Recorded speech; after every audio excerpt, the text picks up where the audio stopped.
Le DaFresh Morning, c'est 104.5 tonnes de bonne humeur. Tous les matins sur Urban FM. La meilleure radio de la capitale. La meilleure radio de la capitale. Vous êtes sur les 104.5 Urban FM, la station urbaine, et vous écoutez le DaFresh Morning, le réveil matinal le plus de la capitale, sur la radio la plus de la capitale. Rappelez que nous sommes mercredi aujourd'hui et dans la deuxième partie de notre émission, nous recevons Madame Kariane Leyinda qui est manager et Jennifer Dissou qui est consultant de recrutement. Elles viennent nous parler du la troisième édition du Salon de l'Emploi et des métiers organisé par Alt Emploi Gabon. Madame Jennifer, bonjour. Bonjour DaFresh. Madame Leyinda, bonjour. Bonjour DaFresh. Merci d'avoir accepté notre invitation. C'est un réel plaisir de vous recevoir aujourd'hui. Alors, vous allez organiser la troisième édition du Salon de l'Emploi et des métiers, c'est ça? Déjà nous présenter une énième fois Alt Emploi, Madame Jennifer. Donc Alt Emploi Gabon, c'est un cabinet de recrutement et de conseil en gestion des ressources humaines. Donc le cabinet existe aujourd'hui depuis 2016. Nous accompagnons les entreprises de la place dans tout ce qui concerne leurs problématiques RH. Ça va du recrutement à la gestion de la paye, etc. Mais principalement le recrutement. Comment s'est passée la deuxième édition en 2019 Oui. 2019, oui, la deuxième édition du Salon de l'Emploi. À notre niveau, une réussite. Après la première édition qui était un premier jet, c'était en 2018 au Radisson. On a noté plusieurs améliorations à faire qui ont été menées en 2019. Sur la première édition du Salon de l'Emploi au Radisson, on avait 10 entreprises participantes. On attendait un peu moins de 3000 candidats et on s'est retrouvé avec 5000 candidats. Donc, ça nous a permis de comprendre l'importance de l'événement, notamment pour les demandeurs d'emploi. Sur l'édition 2019, du coup, on a eu 20 entreprises participantes et on a essayé de gérer le flux des candidats. On avait 3000 candidats participants. Sur cette nouvelle édition, du coup, avec la demande des candidats et aussi le retour des opérateurs économiques, donc les entreprises, on est parti sur 30 entreprises participantes et on attend par jour à peu près 2000 candidats. Des entreprises de quel secteur ? Alors, cette année, on a des entreprises de divers secteurs d'activité comme les années précédentes. Pour l'instant, on a déjà enregistré des entreprises du secteur bois, les assurances, on a des entreprises du secteur de la santé, de la logistique également. La logistique, oui, le transport maritime, la télécommunication, voilà. Donc, divers secteurs d'activité. Vous attendez au moins combien d'entreprises pour ce salon? 30 entreprises. D'accord, le salon c'est quand? Les 3 et 4 novembre 2022 au Nomade Suite Résidence. Il y a des innovations par rapport à ce que vous avez déjà fait? Oui, notamment le format. Les 2 premières éditions, on les a fait sur 1 jour. Alors, à cause de la forte demande des clients, donc les entreprises et des candidats, cette année, le salon se fera sur 2 jours. La participation est libre, comment? Alors, la participation pour les entreprises constitue le fait de prendre un stand. Prendre un stand, la réservation des stands se fait auprès de notre service commercial dont on va rappeler le numéro tout à l'heure. On a 2 types de stands, des stands de 9 mètres carrés et des stands de 15 mètres carrés. Pour l'instant, on a déjà enregistré un peu plus d'une vingtaine d'entreprises. Il y a d'autres entreprises qui sont en attente mais qui n'ont pas encore confirmé leur participation. Donc, il nous reste à peu près une dizaine de stands encore disponibles. Donc, les entreprises peuvent nous contacter pour réserver. Pour ce qui est de la participation des candidats, elle est gratuite et il faut s'inscrire sur notre site internet pour avoir un billet d'invitation au salon. Ah, d'accord. La participation est gratuite mais conditionnée par une inscription sur votre site. Exactement. Voilà. Alors, moi, la question que j'aimerais vous poser, c'est celle de savoir quelles sont les activités qui seront menées durant le salon. D'accord, donc durant le salon, déjà, il y aura les stands avec les exposants, donc les recruteurs, les entreprises. Il y aura également des conférences animées par des cadres d'entreprise et des entrepreneurs. Et il y aura également donc une activité avec des conseillers spécialisés dans le recrutement, dans les questions de l'emploi, qui vont tenir donc des échanges avec les candidats pour les aider à améliorer leur employabilité. Alors, vous avez évidemment des conférences qui seront faites, mais est-ce qu'il y a un thème spécifique par rapport à cette année? Oui, cette année, le thème, c'est s'orienter, se former et réussir. Donc, la plupart des conférences seront tourneront autour de ce thème-là. Donc, les étudiants auront la possibilité de venir sur place, peut-être pour chercher des stages?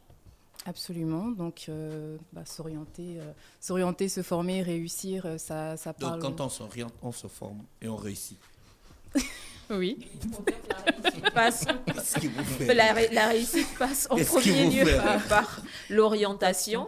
Il faut avoir une bonne orientation, après une bonne formation pour pouvoir réussir. Donc, effectivement, les étudiants sont invités à participer à ce salon parce que parmi les interventions des conférenciers, on aura des interventions qui leur permettront de définir leur projet professionnel. Déjà, avant tout, même susciter des vocations pour leur permettre de définir leur projet professionnel et puis après savoir vers quel métier se tourner. Parce que pendant ces conférences, il y aura des professionnels qui parleront de leur métier, qui parleront des profils, des compétences pénuriques sur le marché de l'emploi pour que les étudiants et même les élèves sachent où ou dans quoi se former pour être plus facilement employable demain. Il faut qu'ils sachent quels sont les besoins du marché de l'emploi actuellement et à moyen terme. Je pense qu'on avait déjà posé la question, mais c'est un auditeur qui revient dessus, qui demande quel est le bilan en termes d'emploi du dernier salon de l'emploi organisé par leur entreprise. D'accord. Il faut noter que le dernier salon se passe en fin 2019, donc novembre 2019, avant la pandémie du coronavirus. Sur le salon de l'emploi 2019, il y avait notamment des témoignages des personnes qui avaient participé au salon 2018 et donc qui avaient été embauchées par des entreprises. Les entreprises qui sont présentes sur le salon, il y en a qui ont des besoins spécifiques, donc des recrutements actuellement. Il y en a qui ont des projections de recrutement sur l'année prochaine, par exemple, et qui donc se constituent un vivier de candidature pendant le salon de l'emploi. C'est ce qui avait été fait en 2018 et on a eu des témoignages sur le salon 2019 des personnes qui avaient été contactées par des entreprises et qui ont eu des opportunités. La même chose en 2019, malheureusement, le bilan est beaucoup moins, voilà, à cause de la pandémie. On a eu des gens qui sont revenus au cabinet qui nous ont dit, moi j'ai été reçu par telle structure pendant le salon, qui m'a rappelé, on était sur le point de signer un contrat, mais malheureusement à cause de la pandémie, on a dû surseoir les négociations. Donc il y a eu effectivement un bilan intéressant, mais moins probant que celui de 2018 à cause de la pandémie. Est-ce que durant le salon, il y a des sessions de coaching en termes de, on va dire, établissement de son CV, ou encore aller dans le sens de pouvoir amener le candidat, donc les demandeurs d'emploi, à pouvoir être au fait de ce qu'il y a aujourd'hui en termes de spécificité par rapport à lorsqu'on sollicite un emploi et que vous avez un entretien, comment se comporter, comment s'habiller, ce genre de choses. Est-ce qu'il y a ce type de formation? C'est ça le but. Jennifer le disait tout à l'heure, il y a 3 activités principales sur le salon. Donc, il y a les stands tenus par les entreprises qui feront des pré-entretiens aux candidats qu'ils recevront pour pouvoir se constituer un vivier. Et on a un atelier conseil CV qui sera tenu par des consultants en recrutement, notamment des consultants de Alt Emploi à Gabon. Et là, sur ce stand-là, vous aurez effectivement des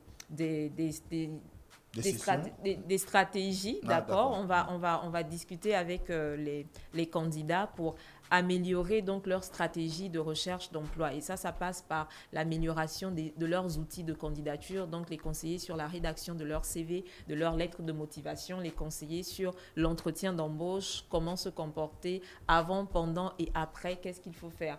Et ensuite, la 3e activité principale, ce sera les conférences, voilà, qui se tiendront autour de différentes thématiques. Jennifer pourra vous donner quelques thèmes tout à l'heure sur les conférences qui se feront dans le but justement de faire connaître, d'accord, à ces candidats qui seront là, les exigences du marché de l'emploi pour se mettre aux standards que les recruteurs attendent. Jennifer, les thèmes. Ok, Dafresh. Donc, durant les conférences, on a dit qu'il y aura des entreprises donc, qui vont intervenir, donc des cadres d'entreprise. Il y aura également des entrepreneurs. Donc, parmi les entrepreneurs, on aura Brady Jordan, qui est photographe et réalisateur de vidéos modernes. Donc, il réalise des films d'entreprise et lui, il interviendra sur un avenir professionnel impossible sans le numérique. Donc, on aura des thèmes qui vont tourner autour du numérique, du digital, de la culture d'entreprise. On aura également le chef Omiel, donc, qui est le fondateur du concept Cuisine des origines, qui va intervenir et nous parler de son expérience culinaire, j'ai envie de dire. Et puis, on aura Loïc Capito, qui est un entrepreneur autodidacte. Donc, il est cofondateur de Posi, la start-up de tracking et de gestion de la flotte. Donc, il va intervenir sur le digital comme outil d'amélioration de la performance des collaborateurs et de l'entreprise. On aurait également monsieur Yannick Ebibier, qui est le directeur général de la société. Voilà, que vous connaissez déjà. Donc, il interviendra sur comment savoir si je suis la bonne personne à la bonne place au sein d'une entreprise. D'accord. Quel serait le thème lié à la polyclinique Chambrier qui, je pense, va participer? Oui, la polyclinique Chambrier va participer, mais en tant qu'exposant et non en tant qu'intervenant. D'accord. Voilà. D'accord, mesdames, je pense qu'on a fait le tour de la question, sauf s'il y a d'autres informations à ajouter. Les dates? Rappelez les dates, 3 et 4 novembre 2022, j'allais dire 2019, 2022 au Nomade Suite Résidence. C'est plus très loin, là, il reste une semaine et demie à peu près. Une semaine et demie à peu près. Donc, la participation pour les candidats est totalement gratuite, mais il faut absolument s'inscrire via le site internet qu'on rappelle www.altemploi5.com. Si c'est compliqué, il vous suffit de taper Alt Emploi sur Google. Normalement, on vous redirige vers le site internet. Vous remplissez un petit formulaire de 2 ou 3 questions. Vous recevez par mail, il faut vérifier si vous avez reçu ce mail, votre billet de participation au Salon de l'Emploi. Sur votre billet de participation, vous avez 1 heure de passage à côté de votre QR code. Cette heure est à respecter. Donc, pour pouvoir avoir accès au salon, il faut la présentation de son billet, physique ou numérique, voilà, et respecter son heure de passage. Les entreprises, il nous reste une dizaine de stands.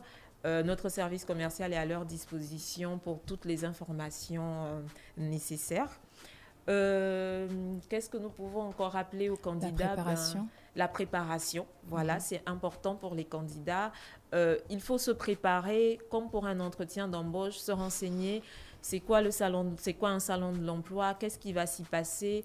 Nos pages Facebook, LinkedIn et notre site internet sont suffisamment fournis en termes d'informations pour savoir ce qu'il faut faire. Voilà, donc on les invite et on les encourage à vraiment se renseigner sur les entreprises aussi qui seront présentes. Sur notre page, vous avez également toutes les entreprises qui se sont déjà inscrites jusqu'ici. Enfin, on ne les a pas encore toutes annoncées, mais voilà, on a Airtel Gabon, on a Rougier Gabon, on a Bolloré Transport et Logistique, on a NCA Gabon, on a le groupe CFAO, le BET 241, la Polyclinique Chambrier. Voilà, pour ne citer que cela, sur le site internet, sur la page Facebook, sur le compte LinkedIn, vous avez toutes les entreprises. On donne également des astuces aux candidats sur la préparation. Donc, il y a vraiment toutes les infos sur nos pages, notamment sur notre compte LinkedIn pour la préparation.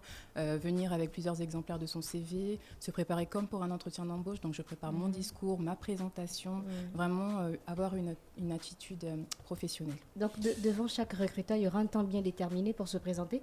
Oui, on a très peu de temps. On a moins de 10 minutes, donc on va dire 5 minutes pour se présenter et puis pour parler de ses attentes. Pour se démarquer et pour que son CV soit... Certainement, ils recevront des tonnes de CV, mais il faudra vraiment se démarquer pour que son CV soit retenu, pour donner envie aux recruteurs d'avoir un entretien plus approfondi avec... Donc, être très dynamique ce jour-là. Merci, mesdames, d'avoir accepté notre invitation. Vous souhaitez passer une bonne journée. Merci à vous. Bonne journée. Bonne journée. Le Dafresh Morning, c'est 104.5 tonnes de bonne humeur. Tous les matins sur Urban FM.